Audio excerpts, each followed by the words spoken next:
Mwahaha! It sure is nice being an evil genius. I have all these minions to do my dirty work, and all I have to do is sit here in my inner sanctum.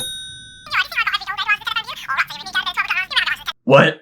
What do you mean? I have to go out and tag each enemy individually? I thought I bought the automatic deluxe package.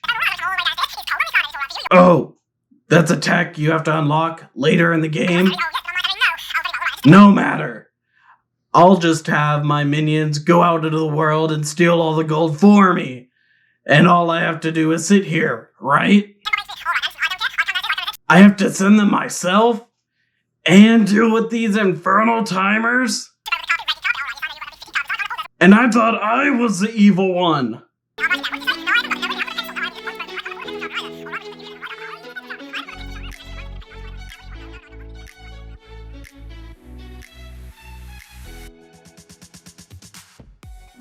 Hello everyone, and welcome back to The Forge, your place for gaming reviews, news, and content.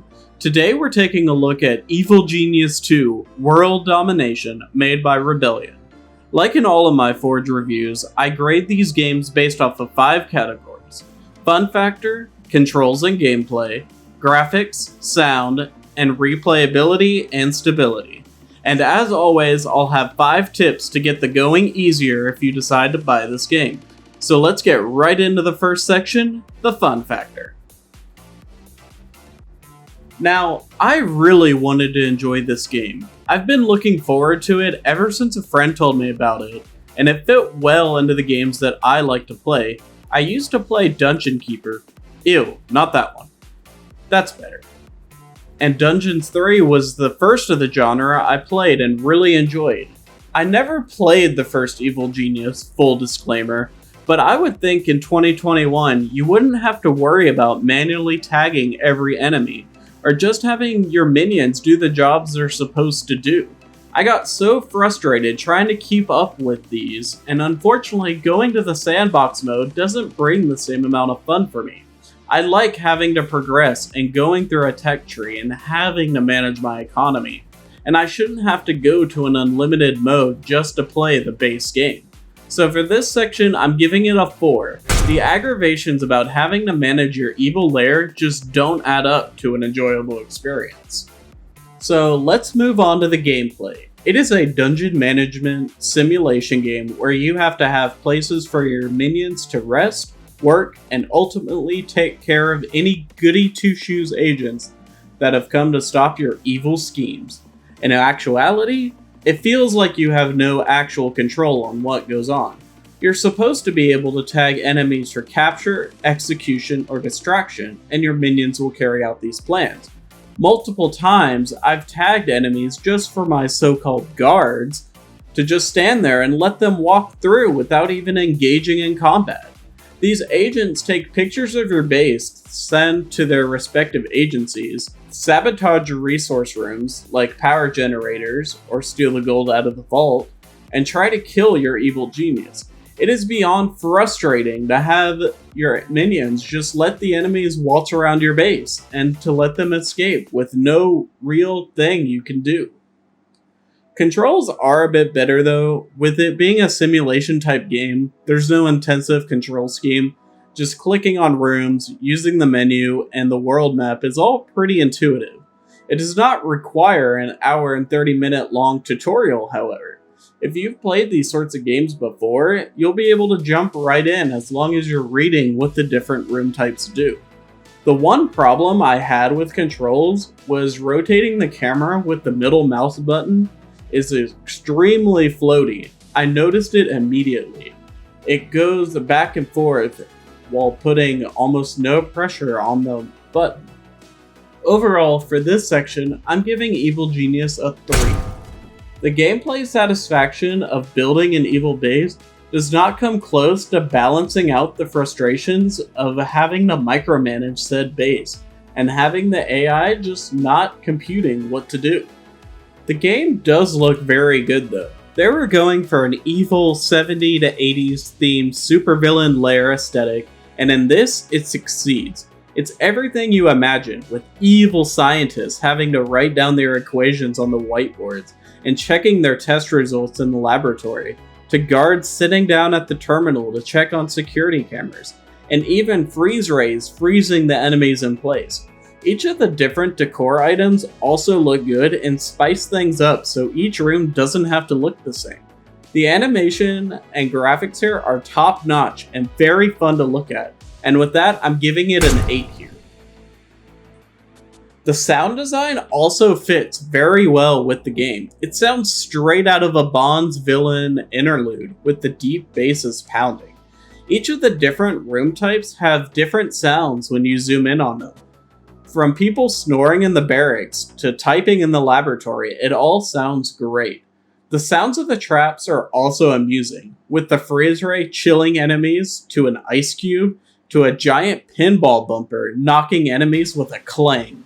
It all fits a super villain aesthetic well, so for Evil Genius 2, I'm giving it an 8 here as well. So this is the part of the review where I have to be honest. I don't want to replay this game.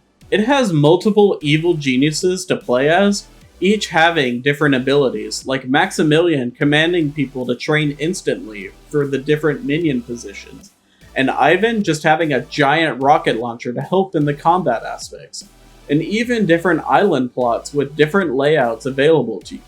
So the content for replayability is definitely here. I just don't want to subject myself to the slog of doing it all over again. Stability was never an issue for me, however. I'd never had a game crash in the 25 hours of playing, so kudos to Rebellion for that. But overall for this section, I'm giving Evil Genius 2 a 4.